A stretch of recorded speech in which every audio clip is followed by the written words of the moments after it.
তোমাদের একটা গল্প পাঠ করে শোনাচ্ছি। লেখক শ্রী সরজিৎ ঘোষ। গল্পটির নাম শ্বশুরবাড়ির সঙ্গী।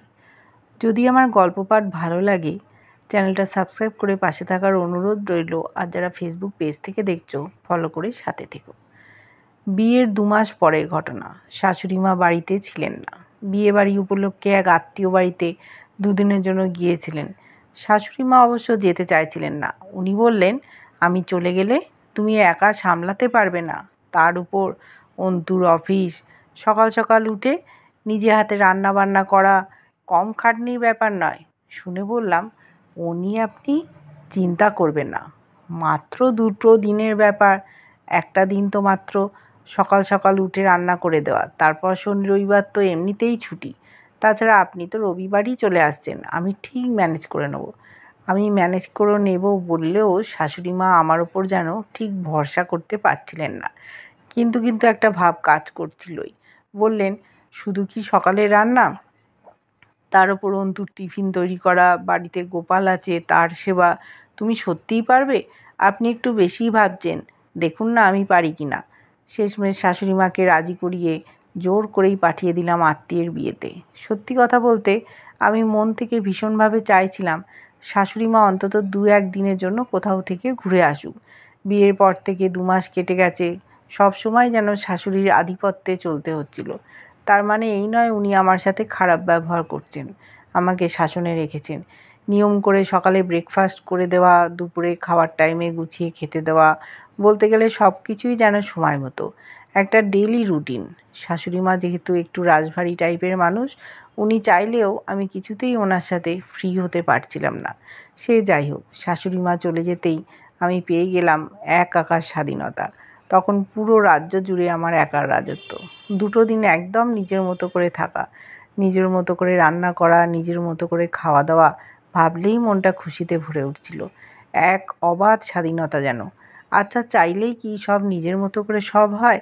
দেখবে তুমি এক পরিকল্পনা করবে, তোমার পরিকল্পনার উপরে আর একজন অলক্ষ্যে বসে ততক্ষণে আর একটা পরিকল্পনা করে ফেলেছেন। শাশুড়িমা চলে যেতেই সেই খুশিতে বরকে ফোন করলাম। বর তখন অফিসে। বরকে বললাম, আজ রাতে লুচি আর চিকেন কষা বানাবো, তুমি ফেরার পথে চিকেনটা শুধু নিয়ে এসো। ও শুনে বলল, কি দরকার, আজ রাতে বরং জোম্যাটো থেকে অর্ডার করে দিই, কেন কষ্ট করে বানাবে? একটু সেন্টু মার্কা কথা দিয়ে বরকে ঘায়েল করলাম। আমার হাতের রান্নার উপর ভরসা করতে পারছো না বোধহয়। ও আর কথা না বাড়িয়ে বলল, তা কেন, তোমার খাটনি হবে তাই বললাম। শোনো, চিকেন কষা আর লুচি আজ খাবো। রাতে লুচি আর চিকেন কষা বানালাম। আমার হাতের রান্না খেয়ে বর প্রশংসায় পঞ্চমুখ হলেও পরের 2 দিন আর আমার হাতের রান্না খাওয়ার সৌভাগ্য ওর আর হলো না। ওই যে বললাম, প্ল্যানের ওপর আর একটা প্ল্যান ভগবান করে রাখেন। 2 দিন পর শাশুড়িমা বিয়ে বাড়ি থেকে ফিরলেন। বিয়ে বাড়ি থেকে ফিরে শাশুড়িমা দেখছেন আমার হাজব্যান্ড রান্নাঘরে রান্না করছে। আমি তখন বিছানায় শুয়ে আছি। ছেলেকে রান্না করতে দেখে একটু জোর গলাতেই শাশুড়িমা বললেন, এ কি, তুই রান্না করছিস, বৌমা কোথায়? আমি তখন বিছানা ছেড়ে ধরপড়িয়ে উঠে এসেছি। বর তখন রান্না করতে করতেই বলল, আসলে মা, ওর শরীরটা খুবই খারাপ, গায়ে সামান্য জ্বর। ও রান্না করতে চেয়েছিল, আমি বলেছি শুয়ে থাকতে।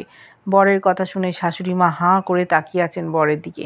সেই মুহূর্তে আমার কি বলা উচিত সেটাই ভাবছি। রীতিমতো ভয় পেয়ে গিয়ে নরম সুরে বলি, না না, জ্বর টর কিছু না, এই তো একটু আগে ওষুধ খেয়ে নিয়েছি, এখন ঠিক আছি, সরো আমি করছি। আমার এমন কথায় বর বলে উঠল, তুমি আবার উঠে এলে কেন, তুমি রেস্ট নাও, আমি সামলে নিচ্ছি, তাছাড়া মা তো এসেই গেছে। আমি তখন শাশুড়ি মায়ের মুখের দিকে তাকিয়ে আছি।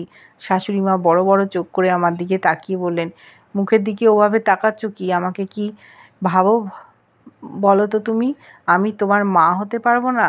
তা বলে শাশুড়ি হিসেবে এতটাই কি খারাপ? শোনো বৌমা, অন্তু যা বলেছে ঠিকই বলেছে, তোমার এই জ্বর অবস্থায় উঠে আসাটাই তো ভুল। ওর যেদিন শরীর খারাপ থাকে ও কি অফিস যায়? ও তো ছুটি নিয়ে বাড়িতে রেস্ট করে। সব দিন শরীর তো সমান যায় না, শরীর খারাপ হতেই পারে। আমার ভালো লাগছে এটা দেখে যে ও আজ নিজে রান্না করতে এসেছে। এটাই তো হওয়া উচিত। বিয়ে হয়েছে মানে একে অপরের দায়িত্ব নেওয়া। সঙ্গী এমনটাই হওয়া উচিত, যে সুখেও সঙ্গী, যে অসুখেও সঙ্গী। যাও তুমি রেস্ট করো, আজ অন্তুই রান্না করবে, তাছাড়া মাঝে মধ্যে বাড়ির মেয়েদেরও ছুটি দিতে হয় বই কি। চলো ঘরে চলো। এখানে দাঁড়িয়ে থেকে শরীরকে কষ্ট দেওয়ার কোনো মানেই হয় না। ভাবতে পারিনি শাশুড়ি মা এইভাবে বলবেন। বাইরের কঠিন মোড়কের আড়ালে এমন একটা স্নেহময়ী রূপ দেখে আমি সত্যিই সেদিন মুগ্ধ হয়ে গিয়েছিলাম।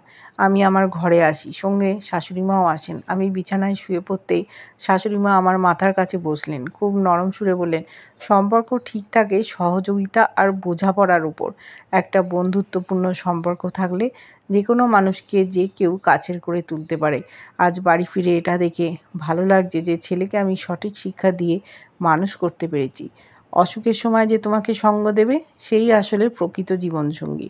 তারপর থেকে সব ভয় ভীতি কাটিয়ে একটা অচেনা বাড়ি যে কখন নিজের বাড়ি হয়ে গেছে বুঝতেই পারিনি। সত্যি তো, একজন ভালো জীবনসঙ্গীর সাথে শাশুড়িকেও বন্ধু হিসেবে যে মেয়ে সঙ্গী পায় তার কাছে শ্বশুরবাড়িটাই স্বর্গ হয়ে যায়। কেমন লাগলো অবশ্যই জানিও। ভালো লাগলে সাথে থেকো।